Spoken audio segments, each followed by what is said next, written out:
हाय Lavasa dreamers. आज तारीख है 17 जून 2020। चलिए देख लेते हैं आज हमें कौन कौन से आर्टिकल डिस्कस करने हैं। आर्टिकल के डिस्कशन से पहले हम कार्टून की जिस्ट समझेंगे कि कार्टून में किस बात पर जोर दिया जा रहा है या किस बात को एक्सप्लेन किया जा रहा है। यह है पेट्रोल पंप, और पेट्रोल पंप में यहाँ पर पेट्रोल पंप का जो सीधा साधा मीन है वो कुछ इस प्रकार से है कि इंटरनेशनल मार्केट में जो क्रूड ऑयल का जो प्राइस है कर वो काफ़ी हद तक गिर गया है। और इससे पहले कि ई ट्यूटोरियल में हमने डिस्कस किया था कि यदि $1 पर बैरल भी अगर पेट्रोल की कीमत मीन जो क्रूड ऑयल की कीमत अगर गिरती है तो इंडिया का जो प्रॉफिट है वो $1.35 बिलियन का होता है। तो 2008-2010 के आसपास जो $100 पर बैरल था, अभी राइट नाउ वो $40 पर बैरल क्रूड ऑयल चल रहा है। तो मीन इंडिया को सीधा सीधा अगर देखा जाए तो $60 to $70 बिलियन का सीधा सीधा प्रॉफिट हो रहा है। लेकिन पेमेंट कौन पे कर रहा है? पेमेंट पे कर रहे हैं ये जनाब, जो हमारे सिटीजन्स हैं, करें पेमेंट इनसे लिया जा रहा है। और जो स्टेट गवर्नमेंट हो गई और जो सेंट्रल गवर्नमेंट हो गई, ये क्या कर रहे हैं? ये पैसे इकट्ठा कर रहे हैं। किससे इकट्ठा कर रहे हैं? मीन पेट्रोल के सेलिंग से। क्योंकि पेट्रोल की कीमत इंटरनेशनल मार्केट में तो गिर गई है, लेकिन गवर्नमेंट ने क्या किया कि उस पर टैक्स बढ़ा करके प्राइस को एज इट इज़ रखा हुआ है। तो इसलिए जो हमारा कंज्यूमर है तो उसके पास तक ये पूरा पूरा बेनिफिट पहुंच नहीं पा रहा। राइट, तो अभी तक इसमें यही बात की जा रही थी। अब हम अपने आर्टिकल की तरफ मूव करेंगे। आर्टिकल में हमारा जो पहला आर्टिकल है डिस्कस करने के लिए वो नेपाल और इंडिया के रिलेशन के रिगार्डिंग है। देखिए, नेपाल का और इंडिया का कह दोनों का रोटी बेटी का नाता बोला जाता है। अब ये रोटी बेटी का नाता क्यों बोला जाता है? क्योंकि नेपालियों का और जो इंडियन, उसमें 80% तो हिंदूज रहते हैं, और जो तराई वाला रीजन है कह रहे वहाँ के लोगों का और अपने यहाँ यूपी और बिहार के लोगों का कह रहे काफ़ी संबंध है, अच्छे संबंध हैं। तो जो वैवाहिक संस्कृति होती है, मीन शादी विवाह की जो परंपराएं होती है, बेसिकली एक ही कम्युनिटी वगैरह में होती है। तो इंडिया में रहने वाले लोग और नेपाल में रहने वाले लोगों के बीच में क्या है कि शादियाँ होती हैं, मीन मैरिजेस होती हैं। तो इसकी वजह से क्या बोला जाता है कि नेपाल और इंडिया के बीच में क्या है, रोटी और बेटी का नाश्ता है। क्योंकि वो क्या करते हैं, अपनी अपनी अर्निंग के लिए इंडिया पर भी डिपेंडेंट होते हैं। ठीक, अब देखते हैं वहाँ पे 80% की पॉपुलेशन तो हिंदूज़ की है, वो लैंड लॉक कंट्री है। उसी रेमिटेंसेस में 30% जितनी भी इनकम उसकी होती है उसका 30% उसको तो रेमिटेंसेस के थ्रू मिलता है। मीन जो नेपालीज होते हैं वो बाहर जा कर के काम करते हैं तो उसी के थ्रू मिलता है।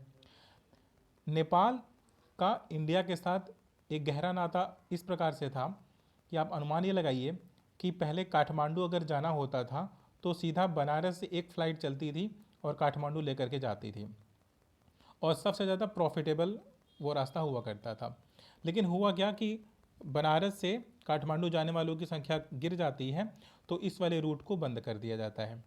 लेकिन आज भी अगर हम इंडिया और नेपाल के रिलेशन में हम बेंगलुरु को और काठमांडू को देखें तो जो सबसे किफ़ायती नेपाल की जो एयरलाइंस है, नेपाल को जो सबसे ज़्यादा प्रॉफिट होता है किसी रूट पर, तो बेंगलुरु टू काठमांडू होता है।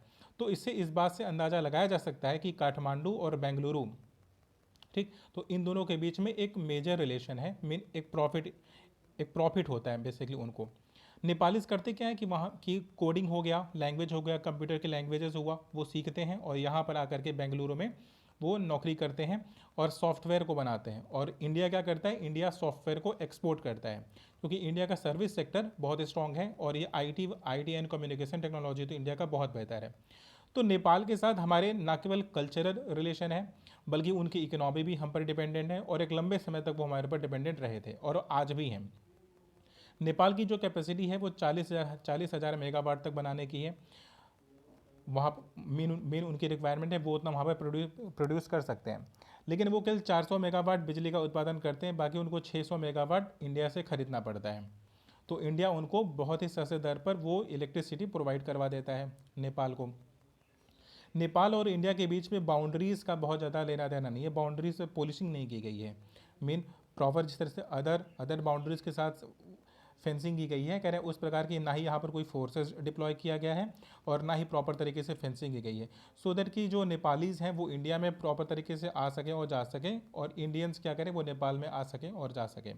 तो इस प्रकार का रिलेशन इंडिया और नेपाल के बीच में रहा है। नेपाल को यह बात समझना होगा कि ठीक है, वो इंडिया का अल्टरनेटिव तो ढूंढ रहा है। कह रहे 2015 में जब संविधान का निर्माण करता है नेपाल, तो इंडिया के इंटरेस्ट को ध्यान में नहीं रखता है। क्यों नहीं रखता है? क्योंकि इंडिया के कुछ तराइन वाले रीजन में जो लोग रहते हैं, कह रहे उनका कंसर्न उस कॉन्स्टिट्यूशन में या उनका रिप्रेजेंटेशन उस कॉन्स्टिट्यूशन में नहीं रखा गया था। तो इंडिया ने नाराजगी जरूर जताई थी, लेकिन वहाँ के जो लेफ्टिस्ट पार्टी के लोग थे, मीन जो वहाँ की कम्युनिस्ट पार्टी के लोग थे, तो बेसिकली वो इन इंडिया के इस इंटरेस्ट को नज़रअंदाज कर देते हैं।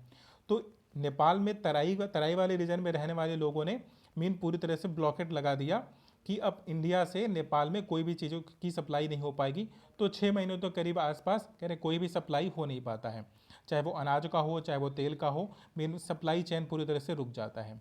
तो इसकी वजह से नेपाल में क्या होता है, एंटी इंडिया का जो सेंटिमेंट्स है वो उभर करके आ जाता है। और वहाँ के लीडर्स भी इंडिया के अल्टरनेटिव नेशनलिज्म को डिफाइन ही ऐसे करते हैं कि जो इंडिया के अगेंस्ट में है वही नेशनलिस्ट है, अदरवाइज क्या है कि वो नेशनलिस्ट नहीं है। जैसे इंडिया में क्या होता है कि जो पाकिस्तान के अगेंस्ट में बोलता है, चाइना के अगेंस्ट में बोलेगा, वो नेशनलिस्ट है, लेकिन जो उनके अपोज में नहीं बोलेगा वो नेशनलिस्ट नहीं है। तो सिमिलर काम होता है के पी शर्मा ओली के साथ। कह रहे वो भी यही करते हैं कि एंटी इंडिया स्पीच देते हैं, तो जिससे वो खुद को ये प्रमाणित कर पाते हैं कि वो क्या है, नेशनलिस्ट हैं। लेकिन अब जापान हो गया, यूएसए हो गया, इंडिया हो गया, कह रहे इन्होंने हमें काफ़ी मदद की है, क्योंकि अल्टरनेटिव ढूंढने में नेपाल ने ना केवल इंडिया बल्कि इंडिया के बाहर जो इन अदर जैसे चाइना हो गया, यूएसए हो गया, तो वेरियस कंट्रीज़ में जाकर के इन्होंने जॉब किया हुआ है और अपना अल्टरनेटिव ढूंढा है। लेकिन वन साइडेड इस प्रकार का झुकाव नेपाल की डिप्लोमेटिक पॉलिसी के लिए बहुत बेहतर नहीं है, क्योंकि 1980 तक क्या था कि वहाँ पर मोनार्की थी। 2008 में जा करके वहाँ पर डेमोक्रेसी इस्टेब्लिश होती है और 2015 में जा करके वहाँ का कॉन्स्टिट्यूशन का फॉर्मेशन होता है। तो being a democratic country, Nepal को ये बात सोचना चाहिए कि उसका संबंध एक डेमोक्रेटिक कंट्री से ही अच्छा बन सकता है, ना कि एक कम्युनिस्ट कंट्री से। हमारा ये वाला आर्टिकल डिस्कस हो गया। अब हम नेक्स्ट वाले आर्टिकल की तरफ मूव करते हैं। अब ये नेक्स्ट वाला आर्टिकल हमारा क्या है कि rural India the new viral flash point. अब देखिए, जो पैंडेमिक का पूरा एपी सेंटर है ज़्यादातर मेट्रोपॉलिटन सिटीज़ में ही है। महाराष्ट्र हो गया, दिल्ली हो गया, तमिलनाडु हो गया, चेन्नई हो गया, कहीं ये मेट्रोपॉलिटन सिटी है। यहाँ पर पॉपुलेशन बहुत डेंसली, बहुत कम स्पेस में बहुत बड़ी पॉपुलेशन वहाँ पे रहती है। तो जितने भी एपी सेंटर अभी राइट नाउ पैंडेमिक का हम देख रहे हैं, कोविड-19 का प्रभाव हम जो भी देख रहे हैं, कह रहे हैं वो हम कहाँ देख रहे हैं, कह रहे हैं मेट्रोपॉलिटन सिटी में देख रहे हैं। तो इंडिया में इसका प्रसार तो हुआ है, कोरोना वायरस फैला जरूर है, लेकिन एक मेजर पॉपुलेशन है जो इससे अछूती रह गई है अभी भी, और वो तैयार भी नहीं है। क्योंकि इंडिया की पॉपुलेशन 65% पॉपुलेशन तो रूरल एरिया में रहती है, और रूरल एरिया में हमारा जो हेल्थ फैसिलिटी है, जो हेल्थ का इंफ्रास्ट्रक्चर है, कह रहे हैं मौतें तो मेट्रोपॉलिटन सिटी में तब भी हो जाती है जब वहाँ पर ए क्लास की फैसिलिटी अवेलेबल है, तो वहाँ पर तो बेड कम हो ही गया। लेकिन what about the rural areas, rural areas में तो बेसिक नेसेसरीज़ की चीज़ें भी वहाँ पर नहीं है। अगर किसी को घाव लग जाए तो प्रॉपर ड्रेसिंग के लिए वहाँ पर व्यवस्था नहीं है।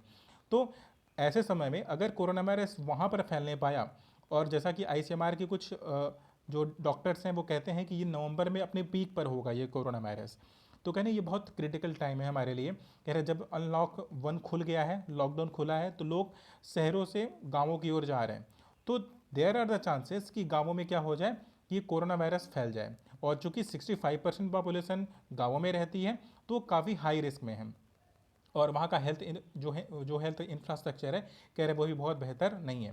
क्योंकि वो उन्हें मंदिर जाना होता है, उन्हें अगर कांग्रेगेशन में या किसी प्रकार की पार्टीज़ या किसी प्रकार के फंक्शन में पार्टिसिपेट करना होता है, तो बिना मास्क के चले जाते हैं, तो मास्क का यूज़ नहीं करते। बट शहर वाले तो करते हैं, बट स्टिल वहाँ पर मॉर्टेलिटी रेट बहुत ज़्यादा है।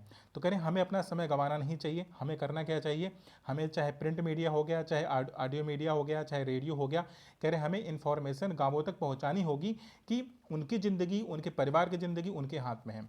तो अब वो अपने हाथों को बराबर साफ रखें और मास्क पहनें, और इस प्रकार की अवेयरनेस हमें गांवों तक जितना जल्दी हो सके उतना पहुंचाना चाहिए।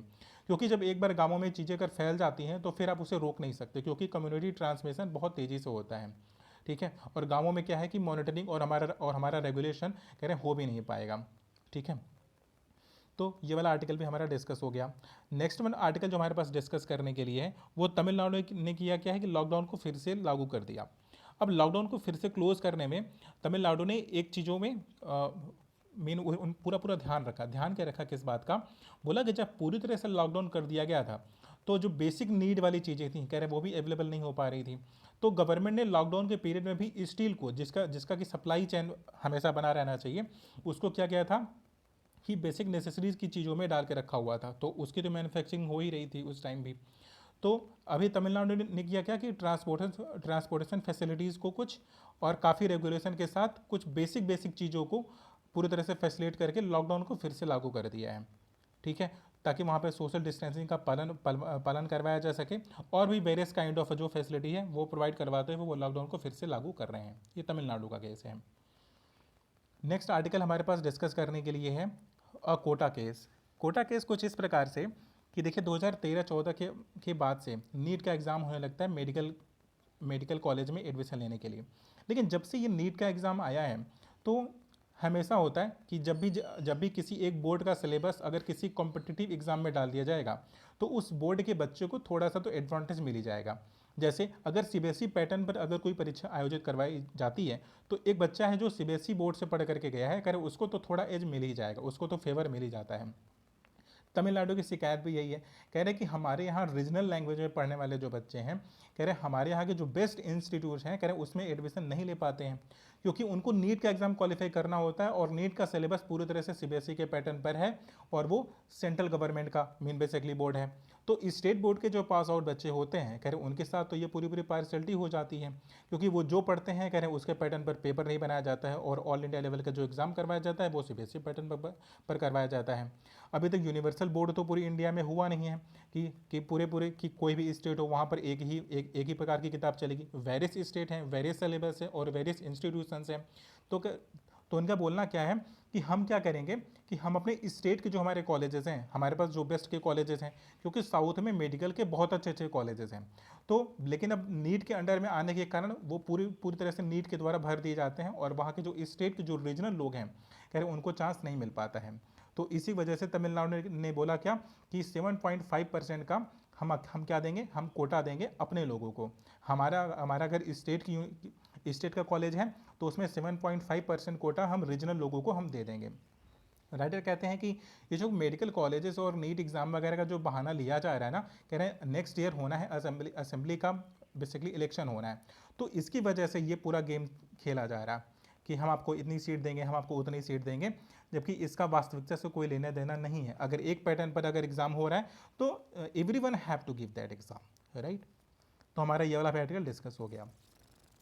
अब हम नेक्स्ट आर्टिकल की तरफ मूव करते हैं कि अब गवर्नमेंट का बेसिकली क्या है कि हेल्थ का इंफ्रास्ट्रक्चर वगैरह तो डेवलप ऑलरेडी वो कर ही रहा है अपने लिए, लेकिन वर्किंग कंडीशन को भी बेहतर करना है।